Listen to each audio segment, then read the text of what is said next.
The Baltimore Orioles used to be the St. Louis Browns. In 1944, they made it to the World Series, and their World Series run started right here at today's topic, Capaha Park.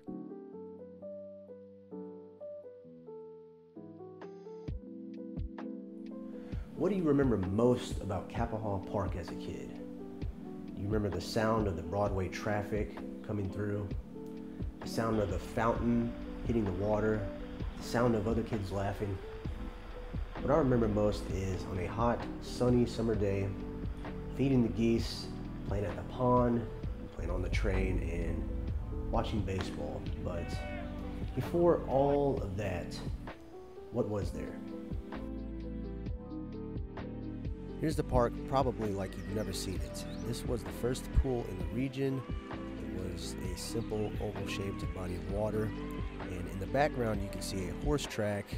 Horse racing was much more common back then, and this opened up in 1919, and today it is a playground. Here was one of the original entrances to the park back when it was called the fairgrounds. It literally does look like the entrance to a circus or a fair.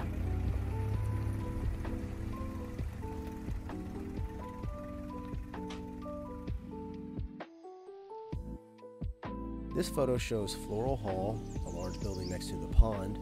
It looks like a fancy country club where people in white suits would smoke cigars while being fanned down, but it was actually a community center and a farmer's market.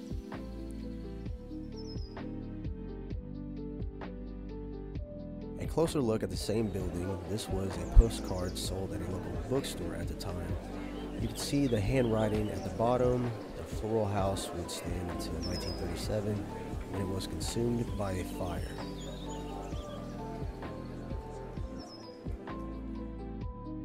This big plot of land has been home to the oldest amateur baseball team in the country.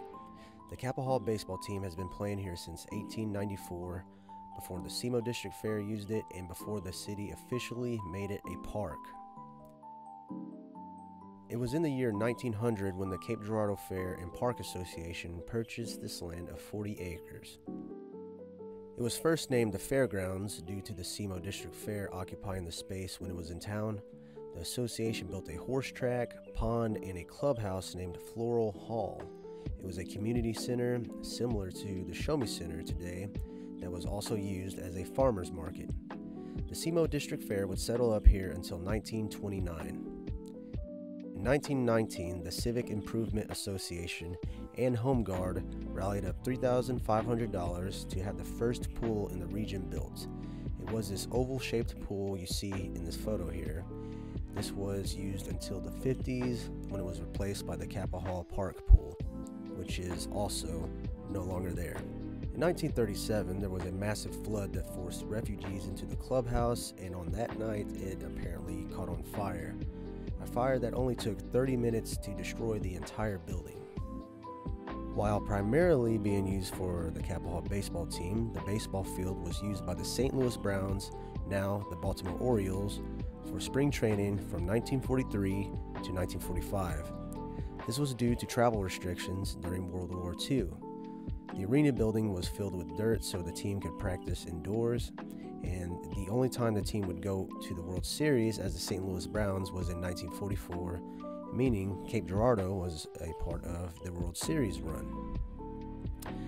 They would also end up losing the championship to the Cardinals that year in St. Louis, oddly enough. So it was the St. Louis Browns versus the St. Louis Cardinals.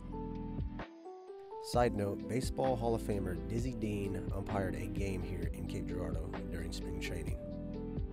And finally, in 1948, the park was named Capaha Park, which it remains to this day.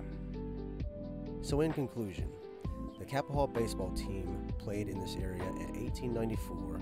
In the year 1900, the Cape Girardeau Fair and Park Association purchased this land and named it Fairgrounds. In 1919, the first pool in the region was opened here. In 1937, the floral house caught on fire and burned to the ground. 1943, the St. Louis Browns would have spring training here, and in 1944 and 45 also. And in 1948, the park was renamed Capaha Park. From the empty 40 acres to the fairgrounds and horse tracks to Capaha Park as we know it, this has been before and after.